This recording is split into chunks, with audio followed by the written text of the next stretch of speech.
3 of our teaching introduction on the tribes. We've been working our way.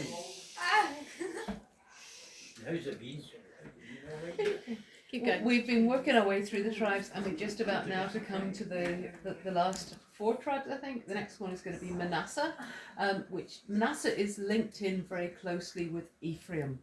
Now, it's lovely to see some new faces, especially since we've lost a few faces, and probably a lot of what I'm saying won't make a huge amount of sense because you won't have had what we've been talking about up until now, but there will be more opportunities over the next few days, hopefully, for me to share on various things, and eventually you'll get a fuller understanding of what we're talking about. Basically, in a nutshell, we have felt in Ireland God speaking to us about the 12 tribes, and that something needed to be done in connection with the 12 tribes, and we've been looking at the 12 tribes that moved into the Promised Land and what the calling was on their names and what they brought to the table.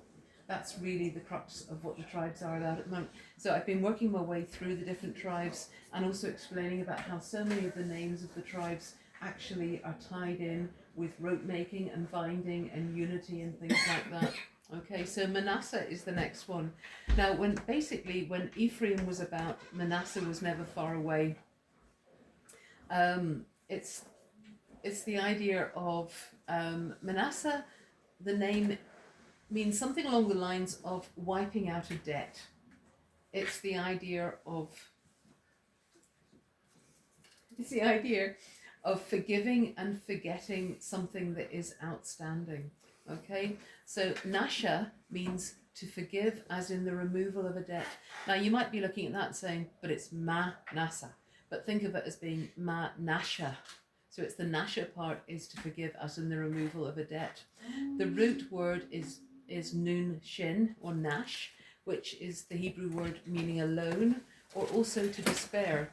Because if you think about it, there is a connection there. If you have taken out a loan, it's something that can cause you sleepless nights, because it's something that you know you don't have the finances to repay.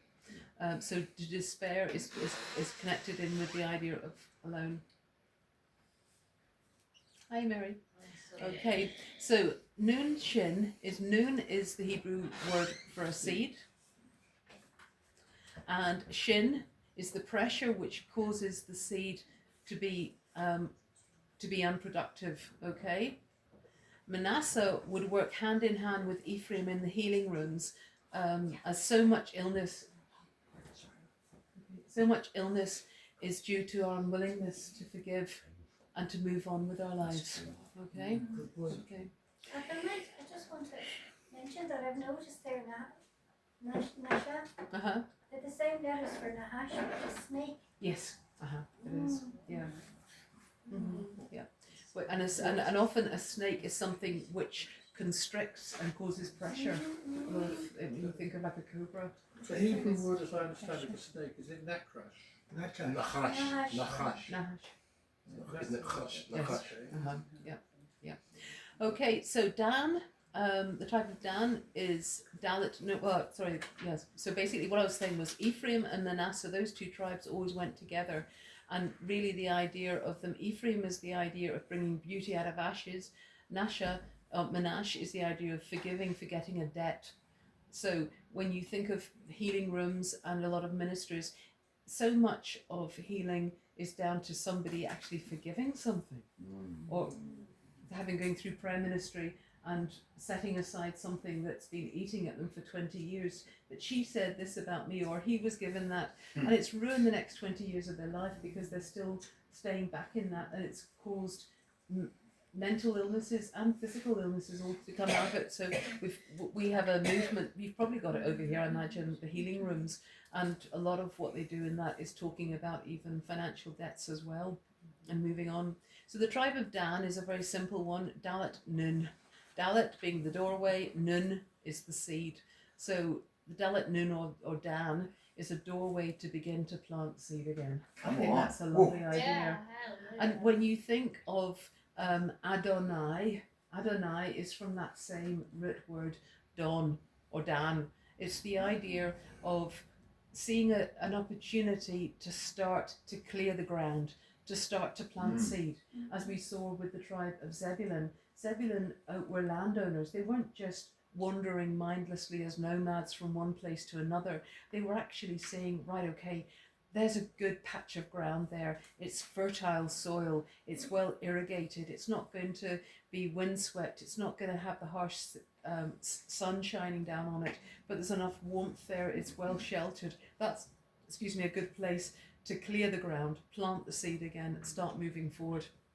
Now, Dalet Nun, that doorway that swings back and forth, the Nun, the planting of the seed, it's also the idea of weighing in your hands and deciding, is this good seed or is it bad seed? Is it good ground? Is it bad ground? Do we decide to use that opportunity because we've only got one portion of seed to plant? Where are we going to plant it? And Dan makes those decisions, those judgments of how the seed is sown. So you might say, well, that's not much responsibility, it's just a handful of seed.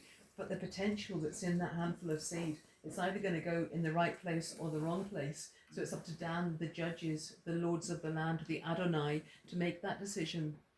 Am I correct that Dan has connection with Ireland? Because you have a church of the Dane. All of the tribes have connections with the land, and we'll have a look at that later. And there's an Irish word. Dun means judge. Yes.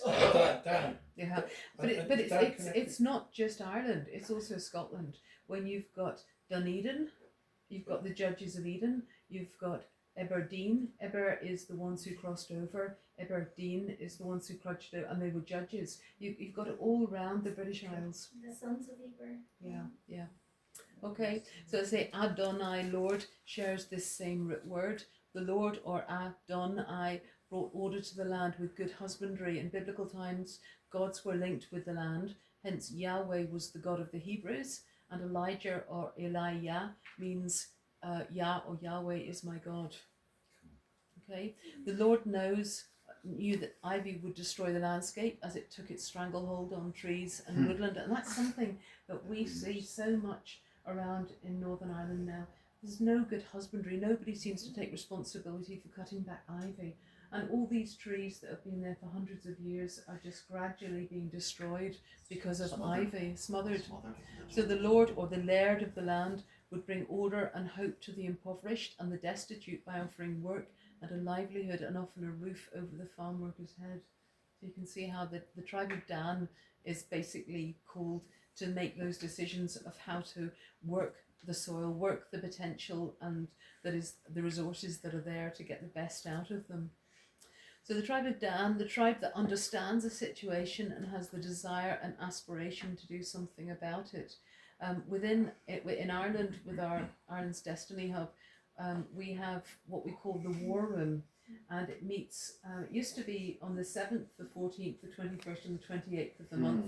So it meant you never knew what day of the week it was going to be from month to month, but everybody knew the dates. We've now changed it that it's every other Wednesday morning we have a War Room, and I would call it the Tribe of Dan.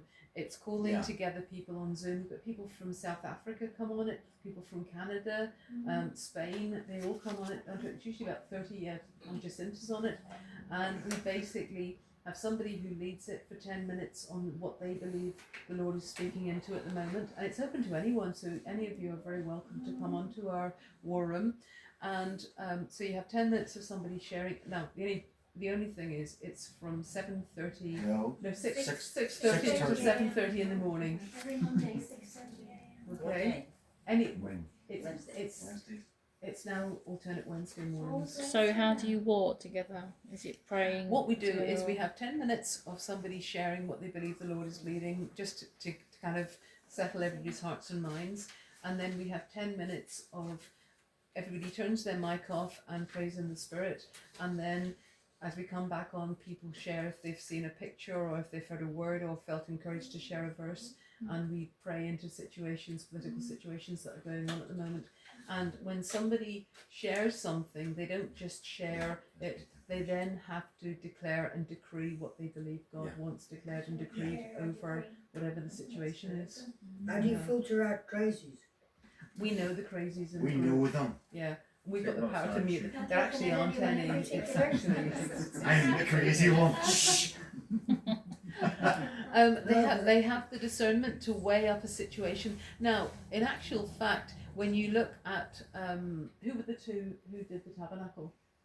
Holly and Bezalel. Bezalel. I think it was Bezalel was of the tribe of Dan. So that would have often we think of Dan as being the tribe of judges, but it was the idea of a lot of creative people are Dan, because you need to have the ability to weigh up to decide, is this good material to build with? Is this the right material to use in any given situation? So they have discernment to weigh up a situation and then declare and decree from God's blueprint. But they need to have the understanding of Torah, which comes from Issachar. So you can see how all the tribes work together, and it creates a glorious, colourful church, kingdom, bride that is much more like what I believe Yeshua would have than the rather grey one that we currently witness. Joseph's coat of many Yes. colours. Totally.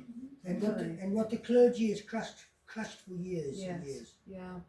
Now we saw the tribe of Dan coming forth we had a 21-day May Day prayer as decrees and declarations were made into the education syllabus, into abortion, into political situations. So that's just something we had our 21 May Day prayer. But so it's weird. Veronica does not have a clue when it comes to the feasts or Hebrew calendars or anything like that. It's crazy how often, like last Saturday, we had a hub, and normally we provide a really good lunch because we have people coming from the south, from England, wherever. We lay on soups and stews and fresh breads and tray bakes, and we have all the food because we don't want anybody going away hungry. But last Saturday is the first time when we said, look, please bring a picnic lunch. And it was basically what we believed to be the date of Yom Teruah. She had no idea, but it meant nobody was slaving in the kitchen. Yeah. It meant that those who wanted to fast could fast, and those who wanted to bring a packed lunch could, but it was a Shabbat and nobody had to work. And I think it's a much better move going forward as well for all Yes, of us to yes. continue that. Yeah, It's because not sometimes a burden on any one person. and sometimes it's a church mentality of wanting to always provide food because that's the least you can do, but sometimes you need to be allowing people to be free, that nobody is a slave in the kitchen. That's right. Or burden with the Yes. overall expenses. Yeah. Now Dan is an apostolic tribe, keeping their eye on the covenant or the tav. Okay, so they have the vision to see what needs to happen, to see kingdom established in our land, seeing the way ahead and keeping their eye on the ball or on the covenant, the tav. Now the letter tav, you won't see it so much in the Ezra square script, but in the Paleo Hebrew one, the sign of tav, the last letter of the Hebrew alphabet, is the sign of the cross. And it's basically two crossed sticks. And it's where the two sticks cross is where agreement has been reached. Okay? Yeshua, yes, it's Yeshua. But the sign of the tav was there before Yeshua came along. Okay? But he